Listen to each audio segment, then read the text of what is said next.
Assalamualaikum warahmatullahi wabarakatuh. Perkenalkan, nama saya Muhammad Farhan Nasir, NIM 220404502067, kelas 1C, Prodi Bimbingan dan Konseling, Fakultas Ilmu Pendidikan.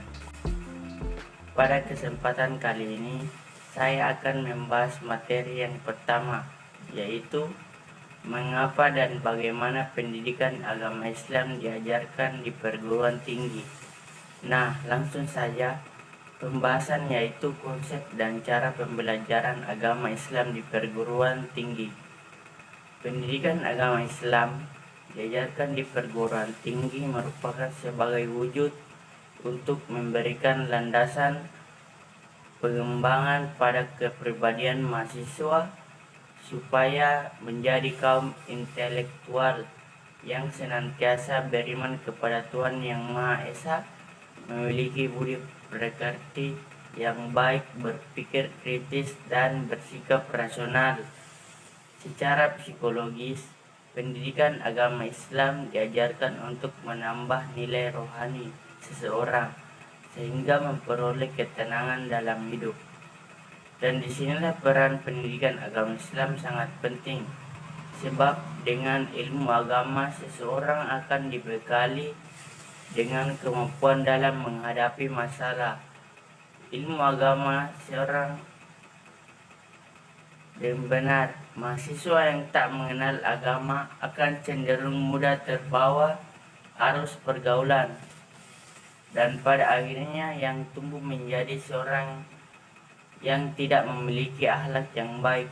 Ada beberapa metode pembelajaran yang biasa diajarkan dalam pembelajaran agama Islam, yaitu ceramah, berdiskusi, tanya jawab, pemberian tugas, dan hafalan.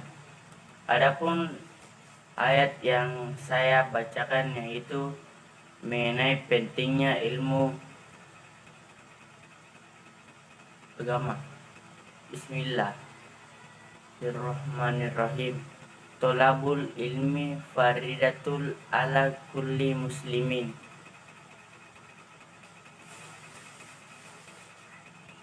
Artinya, menuntut ilmu itu wajib atas setiap muslim.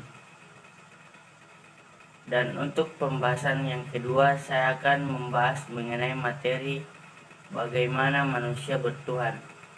Dari pembahasan materi ini ada beberapa poin yang akan saya bahas, yaitu yang pertama, spiritualisme merupakan pengerahan, kebangkitan atau pencerahan potensi rohaniah dalam diri manusia yang harus tunduk pada ketentuan syar'i untuk mencapai tujuan dan makna dalam hidup.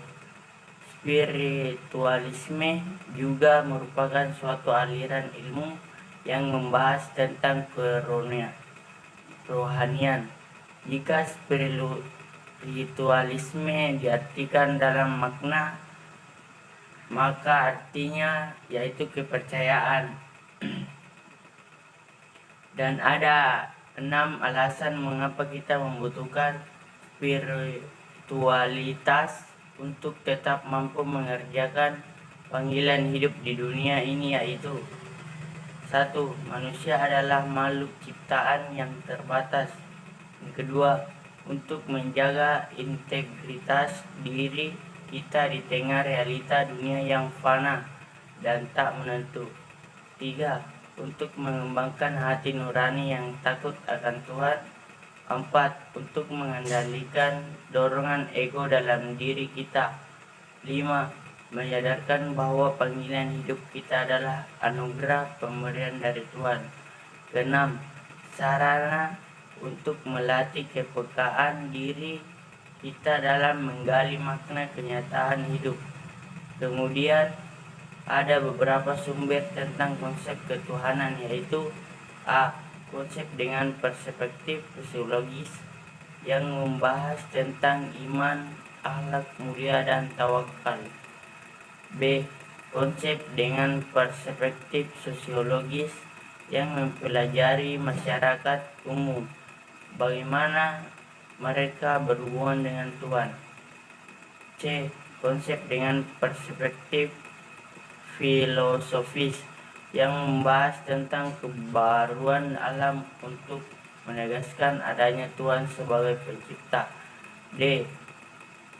Konsep dengan perspektif teologis yang membahas tentang masalah ketuhanan dan kebenaran dan keberagaman harus dicarikan penjelasannya dari sesuatu yang dianggap sakral dan dikultuskan karena dimulai dari atas, dari Tuhan sendiri melalui wahyunya, dan manusia memiliki dua cara dalam meyakini dan mengimani Tuhan, yaitu cara bersifat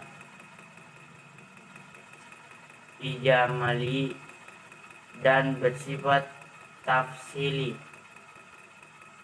Bersifat ijmali artinya mengetahui dan beriman secara garis besarnya saja, seperti kita percaya bahwa Allah Subhanahu wa Ta'ala sebagian perencanaan, penciptaan, pengatur, pengelola, dan penguasa alam jagat raya ini. Yang dimaksud dengan bersifat tafsili yaitu mengimani kitab Allah tentang keberadaan bahwa Allah Subhanahu wa Ta'ala telah menurunkan kitab-kitab yaitu Taurat, Zabur, Injil, tetapi tidak untuk diamalkan.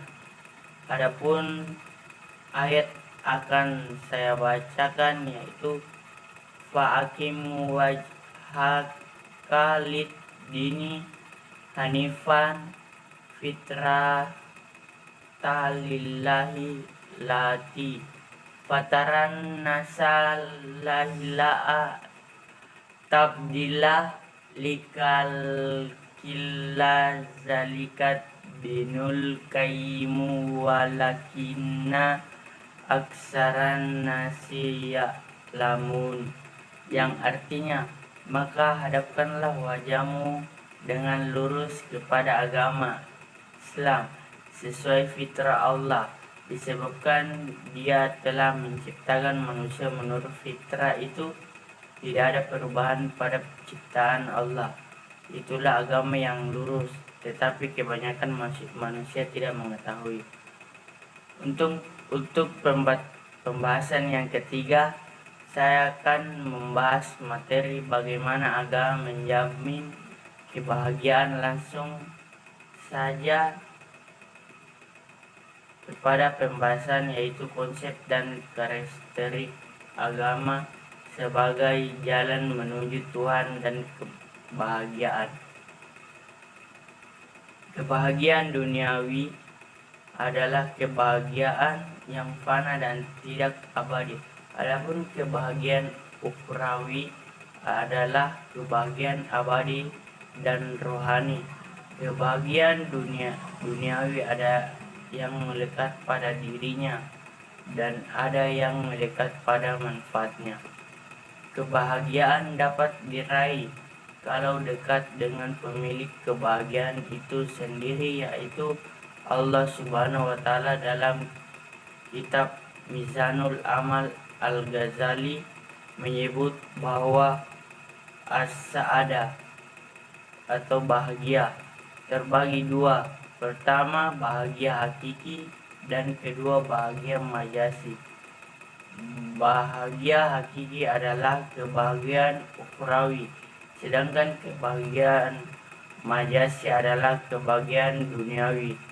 Kebahagiaan ukhrawi akan diperoleh dengan modal iman, ilmu, dan amal. Adapun kebahagiaan duniawi bisa didapat oleh orang yang beriman dan bisa didapat oleh orang yang tidak beriman. Ibnu Athaillah mengatakan Allah memberikan harta kepada orang yang dicintai Allah dan kepada orang yang tidak dicintai Allah, tetapi Allah tidak akan memberikan iman kecuali kepada orang yang dicintainya. Adapun esensi dan urgensi komitmen terhadap nilai-nilai tauhid untuk mencapai kebahagiaan. Jiwa tauhid adalah modal dasar hidup yang dapat mengantar manusia menuju keselamatan dan kesejahteraan. Sungguh jiwa tauhid penting. Allah sebab Rabb-Nya telah menanamkan jiwa tauhid ini kepada seluruh manusia semenjak mereka berada di alam arwah. Nilai-nilai hidup yang dibangun di atas jiwa tauhid merupakan nilai positif, nilai kebenaran dan nilai ilahi yang abadi, yang mengandung kebenaran mutlak dan universal. Nilai mutlak dan universal yang terdapat di dalamnya dapat menjadikan misi agama ini sebagai rahmatan lil alamin. Agama yang membawa kebahagiaan manusia lahir dan batin. Komitmen terhadap nilai-nilai universal Al-Quran menjadi syarat mutlak untuk memperoleh kebahagiaan. Roh kebahagiaan adalah jiwa tauhid. Yang di atas jiwa tauhid itu nilai-nilai universal dibangun komitmen terhadap nilai-nilai universal. Itu merupakan metode dan strategi untuk menggapai kebahagiaan. Nah, adapun ketentuan agama untuk menjamin mendapatkan kebahagiaan dunia dan akhirat. 1. Perbanyak membaca kalimat thayyibah. 2. Mengucapkan inna lillahi wa inna ilaihi rajiun tiap ditimpa musibah. Yang ketiga, mengucapkan hamdalah ketika dapat kenikmatan. Yang keempat, mengucapkan basmalah tiap memulai pekerjaan baik. Yang kelima, ketika berbuat dosa segera istighfar. Adapun ayat yang terkait wa'alakat karrama bani adama wa hamal nahum fil barri wal bahri wa razaqhum minat tayyibati wa faddanahum ala kasrimin makhalqna tafdila. Artinya, dan sesungguhnya telah kami memuliakan anak-anak Adam, kami angkut mereka di daratan dan di lautan. Kami beri mereka rezeki dari yang baik-baik dan kami terlebihkan mereka dengan kelebihan yang sempurna atas kebanyakan makhluk yang telah kami ciptakan. Untuk pembahasan materi yang keempat, saya akan membahas tentang mengintegrasikan iman, Islam, dan ihsan dalam membentuk insan kamil.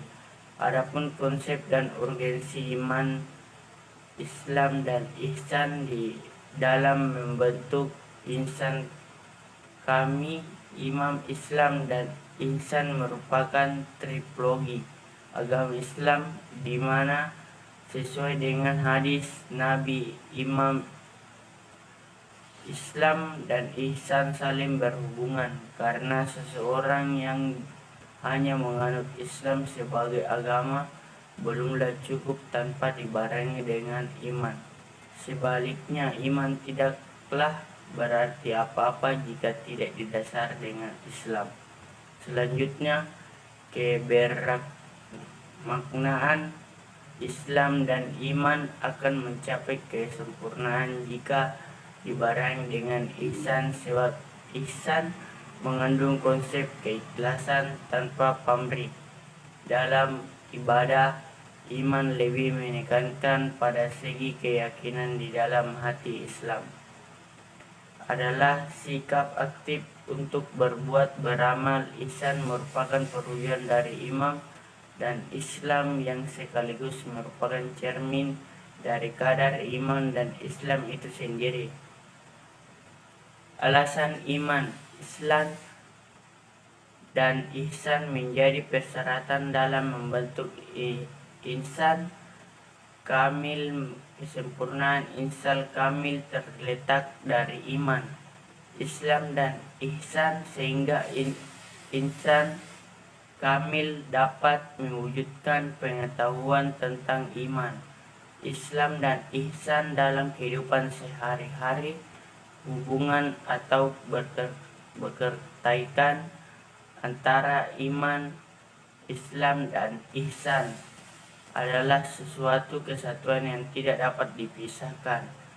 Iman, Islam dan ihsan untuk membentuk insan kamil, menjadikan fondasi keimanan dan kehidupan sehari-hari, sehingga segala tindak tanduk perbuatan berdasarkan prinsip keimanan dari 6 rukun imam, yaitu iman kepada Allah, karakteristik insan kamil dan metode pencapaiannya. Dengan merajut kepada filsuf dan sufi muslim, manusia itu terdiri dari 4 unsur, yaitu jasad, hati, nurani, roh, sir, atau rasa. Dan adapun ayat yang terkait wala tara faziul wala tahta wa khuzizu min makanin qaribin wa qalu amanna bihi wa anna lahum al tanawishu min makani ba'idin wa qad kafaru bihim min qablu wa yaksifuna bi al-haybi min makanin ba'din wahila bainahum wa bainau ma yastahuna kama fu'ila bi ashaim min qablu innahum kanu fil syakki mubrin. Artinya, dan alangkah hebatnya jikalau kamu melihat ketika mereka atau orang-orang kafir terpenjat ketakwaan pada hari kiamat, maka mereka tidak dapat melepaskan diri dan mereka ditangkap dari tempat yang dekat untuk dibawa ke neraka. Dan di waktu itu mereka berkata, kami beriman kepada Allah. Bagaimanakah mereka dapat mencapai keimanan dari tempat yang jauh itu? Dan sesungguhnya mereka telah mengingkari Allah sebelum itu, dan mereka menduga-duga tentang yang gaib dari tempat yang jauh, dan dihalangi antara mereka dengan apa yang mereka ingin, sebagaimana yang dilakukan terhadap orang-orang yang serupa dengan mereka pada masa dahulu. Sesungguhnya mereka dahulu atau di dunia dalam keraguan yang mendalam. Untuk pembahasan materi yang terakhir atau yang kelima, saya akan membahas bagaimana membangun paradigma Qur'ani. Langsung saja membahas, yaitu konsep dari karakteristik paradigma Qur'ani untuk menghadapi kehidupan modern. Paradigma Qur'ani secara etimologis yaitu kata paradigma dari bahasa Yunani yang asal katanya adalah para dan digma. Para mengandung arti di samping, di sebelah, sedangkan digma berarti sudut pandang. Dapat dikatakan bahwa paradigma adalah cara pandang atau cara berpikir secara realitas. Nah, kita perlu membangun paradigma Qur'ani dalam kehidupan kita, sebab karena Al-Quran bisa menjadi sumber ajaran tentang teologi, hukum, tasawuf, pemikiran reformasi, pendidikan akhlak, dan aspek lainnya. Bukan hanya itu, Al-Quran juga menjadi tolak ukur benar atau salah baik atau buruk, dan indah atau jelek. Adapun secara terminologis, paradigma adalah cara berpikir berdasarkan pandangan yang menyeluruh dan konseptual terhadap suatu realitas, suatu permasalahan dengan menggunakan teori-teori ilmiah yang sudah baku dan metode keilmuan yang bisa dipercaya. Dan mengapa Al-Quran menjadi paradigma? Al-Quran bagi umat Islam adalah sumber primer dalam segala segi kehidupan. Al-Quran adalah sumber ajaran teologi, hukum, mistisme, pemikiran, dan pembaharuan pendidikan akhlak dan aspek-aspek lainnya. Pengembangan paradigma ekonomi yang berlandaskan Qurani jelas akan melahirkan konsep dan kegiatan ekonomi yang bebas bunga dan spekulasinya yang merugikan. Prinsip ekonomi Islam adalah tidak boleh dirugikan dan tidak dapat merugikan orang lain. Ya darara wala dirara. Ada konsep dan karakteristik paradigma Qurani untuk menghadapi kehidupan modern, yaitu pertama, meluruskan akidah manusia, yang kedua, memegang kemuliaan manusia dan hak manusia, yang ketiga, mengarahkan manusia agar beribadah secara baik dan benar, yang keempat, mengajak manusia menyucikan rohani, yang kelima, membangun rumah tangga yang sakinah, yang keenam, membangun umat menjadi saksi atas kemanusiaan, yang ketujuh, mengajak agar seseorang saling tolong menolong. Adapun ayat yang terkait bil bayyinati waz zubur wa anzalna ila ikazira litubayyina linnasi manuzila ilahim wa ala allahum yatafakkarun. Artinya, keterangan mukjizat dan kitab-kitab dan kami turunkan kepadamu Al-Quran agar kami menerangkan pada umat manusia apa yang telah diturunkan kepada mereka, dan supaya mereka memikirkan.